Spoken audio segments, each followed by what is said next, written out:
এই যে এটার মধ্যে দিলাম 2-3 চামচ চালের গুঁড়া, আর বেসন দিলাম 2-3 চামচ, আর হলুদ গুঁড়া, মরিচের গুঁড়া আর জিরার গুঁড়া দিলাম এটার মধ্যে। এখন এটা ভালো করে মাখিয়ে নিব লবণ দিয়ে। এটা হয় চিচিঙ্গার বড়া বানাচ্ছি।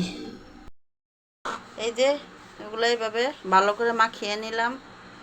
তারপরে এখন কড়াইতে তেল দিয়ে এগুলো সুন্দর করে ভেজে নিব চিচিঙ্গার বড়া। এই যে বড়াগুলো এখন ভাজছি,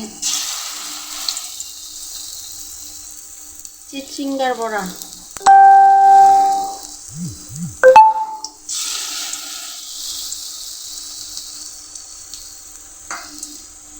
এইভাবে বড়াগুলো সব কিছু দিয়ে ভালো করে মাখিয়ে তারপরে ভাজতে হবে। চিচিঙ্গা, তারপরে পেঁয়াজ, কাঁচামরিচ, তারপরে হচ্ছে কি একটু ধনিয়া পাতা সব একসাথে কুচে তারপরে এগুলো মশলা দিয়ে চালের গুঁড়া বেসন দিয়ে সুন্দর করে মেখে তারপরে বড়া ভাজতে হবে।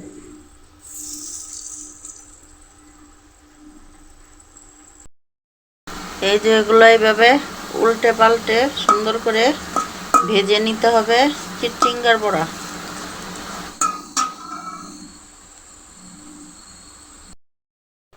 এই যে চিচিঙ্গার বড়া হয়ে গেছে। এই যে দেখো কত সুন্দর হয়েছে চিচিঙ্গার বড়াগুলো। এগুলো খেতে অনেক ভালো লাগে।